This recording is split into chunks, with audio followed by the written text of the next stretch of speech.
I was diagnosed with schizoaffective disorder in 2016 at the age of 25, and I have shared extensively over many years now about my experience of what it means to live with this illness and how I've navigated it and what that experience has been like. I have also shared, though, over the last year and a half almost now, my experience of healing of the symptoms that I experienced of schizoaffective disorder through metabolic interventions such as ketogenic therapy. Being the person who has literally gone through this drastic shift in my experience of my illness, it is even hard for me to believe at times that this has actually transpired and happened.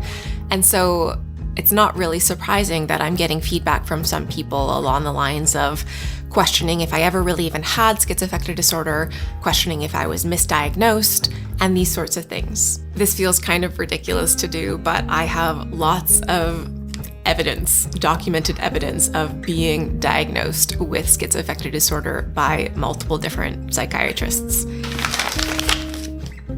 Endless amounts of paperwork that can confirm this. But I do think that this maybe opens up a more important conversation. I was given the label of schizoaffective disorder, but what if that was never the right label? Or what if our whole construction of these labels as a system is inherently flawed? I think the first time I really started to think about this as a concept in terms of, well, is this really the best way to describe what people are experiencing in terms of symptoms of mental illness was when I started to realize that I didn't really fit cleanly into any box within the DSM or whatever the diagnostic criteria was. There was a lot of different overlap between different types of mental illnesses and different symptoms. And I think that that is a really common experience. I think it's really interesting that over the years, my sharing of my experience with schizoaffective disorder, I've talked about different symptoms that I've experienced that are related to that illness. And many people, not just living with schizoaffective disorder or schizophrenia spectrum illnesses, also share that they really relate to the experiences I am sharing about, even if they're diagnosed with things like anxiety or depression or OCD or whatever the gamut may be. Many people also, myself included, go through kind of a progression of diagnoses. I was first diagnosed as having depression, and then bipolar 2, and then bipolar 1 with psychotic features, and then finally schizoaffective disorder, which just kind of leads me to, again, question, well, are we just trying to make sense of something through some kind of arbitrary system? And then there's also the people who have multiple different diagnoses. And that again makes me wonder if the system that we're utilizing to quantify what is going on is kind of inherently flawed. The main formal diagnostic manuals are the DSM and the ICD, and both of these assign diagnostic labels based on clusters of symptoms, and neither of which touch on actual, biomarkers or actual root causes that could lead to these various illnesses. I think that also makes me wonder if we're trying to make sense of this experience in a way that is ultimately becoming a little bit unhelpful. I think it's probably important to take a minute to really try to reflect on and understand our current conception of what mental illness even is. The chemical imbalance model has been pervasive within how we think about and treat even mental illness for a very long time now. And I think that it's kind of been understood by many people and the medical system as fact, but it is just a theory. It has never been proven. And more recently, there has been emerging evidence to discount it. In 2022, an umbrella review in molecular psychiatry was done, which was a meta-analysis that basically concluded that there is no support for the hypothesis that depression is caused by lower serotonin. This kind of propelled a bit more of a critical take on what we had come to understand as being the general consensus around mental illnesses being a product of chemical imbalances. But then in 2024, there was a separate group who followed up with a critique of this umbrella review's methodology. However, it did not supply counter-data showing a serotonin deficit. Instead, they called for better study designs, which again also served to kind of implicitly acknowledge that solid evidence for this theory of chemical imbalance remains absent. Further along this vein, the Royal College of Psychiatrists issued a statement in 2019 that is still referenced in 2025 now, openly saying that the idea that antidepressants correct a chemical imbalance is an oversimplification. And an editorial in Lancet Psychiatry from November 2024 urged for a shift away from reductionist neurotransmitter models toward more complex systems approaches that integrate circuitry, physiology, and environment. We have definitely shifted more in this direction on this channel in terms of what we're talking about, in terms of taking a more metabolically comprehensive understanding of why these symptoms of mental illness are happening. And I think that it is becoming more and more prominent within the discourse of mental and physical health as well. The role that metabolic health also plays from a more systems perspective and holistic view of health. I will share where you can learn more about this emerging theory and way of conceptualizing health and mental health later on in the video. But at this point, just even looking at my own experience, where I implemented dietary changes focused on exercise and sleep and stress management and these types of things that affect my overall health and metabolism, metabolic health. And it targeted or improved and eliminated my symptoms of schizoaffective disorder in a way that traditional approaches to addressing those symptoms just never could. Not only did this more systems, holistic, metabolic approach improve my symptoms of my mental illness, it improved other aspects of my overall health, reduced inflammation, improved my PCOS, polycystic ovary syndrome. And I think a lot of people also maybe point to that within my experience as what this was all about instead. But the way I understand that is that both that PCOS and my mental illness symptoms were symptoms. They were signs that something was not right in my body and my overall systems functioning. And it's seeming more and more obvious that that really had to do with my metabolic and immune status. I've touched a lot over the last year on reflections about how mental illness, or the labels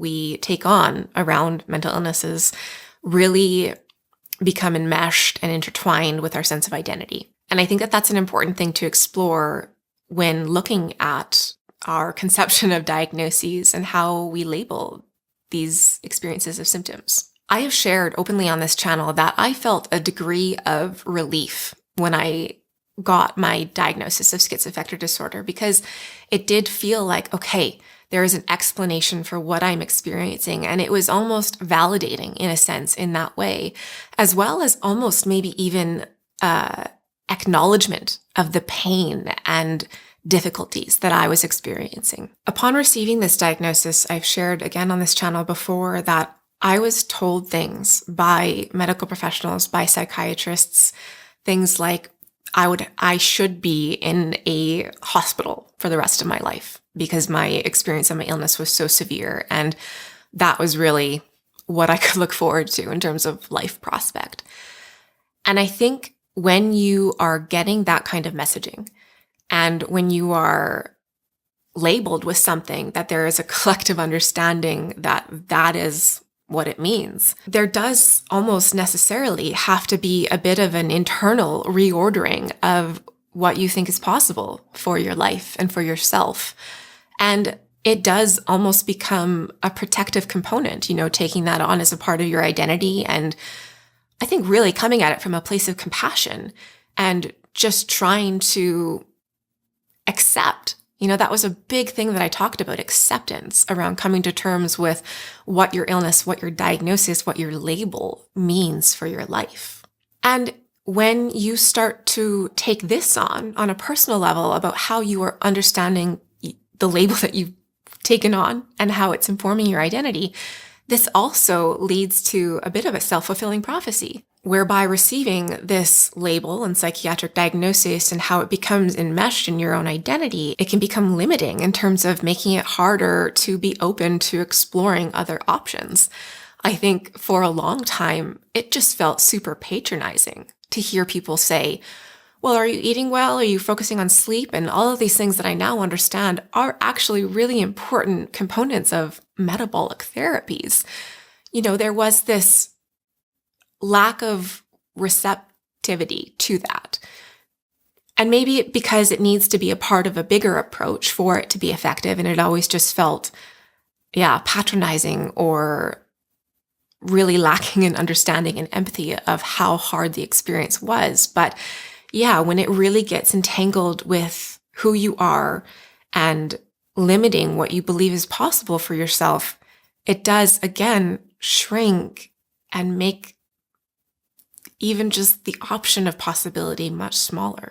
I think also working through the mental health care system that really focuses on these diagnostic labels and attaching them and then directing care based off of those labels maybe also led me to direct my energy in the wrong place. I became really, really fixated on viewing all of my experiences almost through this lens of my diagnostic label, schizoaffective disorder. And when you take a step back and think about it, it doesn't totally make sense to just follow this prescriptive model of treating this cluster of symptoms that you've kind of been lumped into, instead of trying to figure out how to treat, well, why are these symptoms happening? And it really does just feel like this Band-Aid approach. And it's a little bit confusing why there isn't more impetus to figure out the underlying issues. And again, I think that the pervasive model of mental illness as being a result of chemical imbalances has really led to this Band-Aid solution type way of navigating treatment. And now I think that it's probably also important to acknowledge that these types of treatments have been incredibly effective for many people. And many people have felt empowered by their mental health diagnoses or whatnot. And so I'm really not coming at this from this perspective of wanting to just abolish it all and everything is wrong at all. I think it's a much more nuanced conversation than that. But I do think that there is so much room for us to challenge it a little bit and try to maybe identify the areas of this model that are not serving us and that are, in fact, inhibiting progress in terms of being able to improve our quality of life. Many of these papers that I showed from hospital intakes, etc., very clearly demonstrate that I was experiencing symptoms that very clearly indicated the cluster of symptoms we refer to as schizoaffective disorder. And so I don't think it was so much that I was misdiagnosed, but perhaps more underexplored in terms of root issues as to why these were happening. And based on my experience over the last year and a half or so, I think it's clear to me that that was an underexploration in metabolic health. So for all of the people who are suggesting that perhaps there was an element of misdiagnosis on my part, given that I have completely put what was deemed schizoaffective disorder into remission, that does feel like a bit of a reductionist approach or take on this all. And it's worth thinking about how our current understanding or conception of these illnesses or these diagnostic labels is perhaps too narrow at this point, or incomplete to take a more root cause perspective, looking at things like metabolic health or other systems or holistic perspectives. It's never really made sense to me why we make such a differentiation between brain health, mental health, and physical health. It makes sense that they would all be a lot more connected and dependent than, again, what our traditional models of understanding of mental illness reduce it to. I hope that sharing these criticisms or challenges of our current diagnostic model around mental illnesses doesn't feel threatening or angering in any way, because I think the way I'm approaching it is not from a place of anger or frustration at the limitations of the system, but more from a place of excitement at the potential of stepping into a more nuanced and broader understanding of mental illness and how it is inherently connected to broader systems within our whole bodies and health. It really just makes sense to me as the next step in progressing how we view, understand, and treat what we've come to understand as mental illnesses. So I understand how daunting it can feel trying to navigate the mental health care system as it currently is and trying to figure out what these different diagnostic criteria and labels mean for you or for a loved one who is dealing with difficult symptoms of mental illness. But I just really want to encourage you to look at your own or your loved one's mental health journey and figure out or ask yourself, are they exploring all of the various different angles, whether it's nutritional, metabolic, lifestyle? I think that taking an approach to your health that incorporates all of these elements that ultimately feel more empowering and do address more of the root causes of many health issues that we face is going to help free us collectively of the oppressive side of what these diagnostic labels unfortunately place on us. And again, there is a place for them to be helpful, but I think it is really important to also acknowledge, that oppressive side of things and how that these limiting diagnostic labels that are not based on actual biomarkers can be inherently harmful. So also fully acknowledging that what we have been talking about and exploring on this channel over the last year and a half around metabolism as perhaps a root cause of symptoms of mental illness is also a theory. There is no concrete understanding of what is happening with mental illnesses, but there is more and more emerging evidence backing up this theory that's coming out very frequently. Based on my own experience and many others who are coming forward with similar experiences, it seems very obvious that there is something really valid about this connection that researchers and clinicians are making around metabolism and mental illness. And so I said that I would direct you to where you can learn more about that and explore it more for yourself. And so the first place that I would direct you to is metabolicmind.org. I've talked about Metabolic Mind before. We are partnered with them because they are doing incredible work around promoting the science to really explore this as a new frontier of psychiatry, the field of metabolic psychiatry. They have incredible explainer videos as well as interviews with leading experts in the field, and they have a living bibliography of completed, current, and future studies looking at ketogenic therapy and metabolic therapies for the treatment of mental illnesses. Incredible resource if you want to keep up to date with what's going on in the field of metabolic psychiatry. Another place where you can learn more about what is going on in terms of advancements in this field is through Chris Palmer's Brain Energy newsletter. You can sign up for that. We've had Dr. Chris Palmer on our channel to talk about his brain energy theory, and he also has a book of the same title, Brain Energy, which I would really recommend checking out too, to learn more about the link between metabolism and symptoms of mental illness. And then another place to check out for easily digestible information about current studies going on is the Hub for Metabolic Psychiatry out of the University of Edinburgh. They are particularly studying bipolar disorder as a metabolic disturbance, and they frequently publish updates for the public, which you can check out as well. I've mentioned all three of these books before on this channel, but I would really recommend checking them out if you want to explore this new way of understanding mental illness more, or this new emerging theory. The first one, again, being Brain Energy by Dr. Christopher Palmer. The second being Change Your Diet, Change Your Mind by Dr. Georgia Ede. We also had the privilege of interviewing her on this channel, so check out that interview with her as well. And then also recommend Good Energy by Dr. Casey Means. But now, even if metabolic psychiatry doesn't feel completely aligned with your experience or your understanding of your own mental health, I still think that it's a really good exercise to consider how it is of benefit to take a more root cause understanding of these often debilitating symptoms of mental illness, rather than simply narrowly focusing on the symptoms and the cluster of symptoms that result in the diagnoses that are given out around them. And just trying to understand how only focusing on symptoms is incredibly limiting, not only in terms of what could be possible in terms of improving your experience of the illness, but also limiting in terms of what you understand is possible for your life. So thank you so much for watching this video. I would love to hear your thoughts as well in the comments below.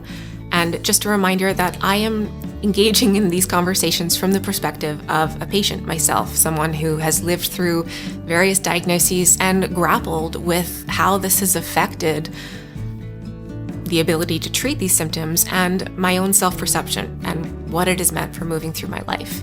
This is not medical advice. I am not a medical practitioner, and I really encourage you to speak with your medical care team if you are wanting to make any changes to your own care plan.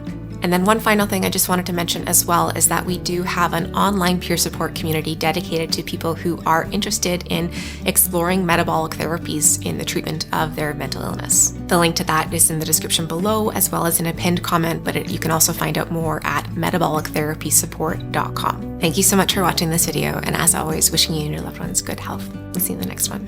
Bye.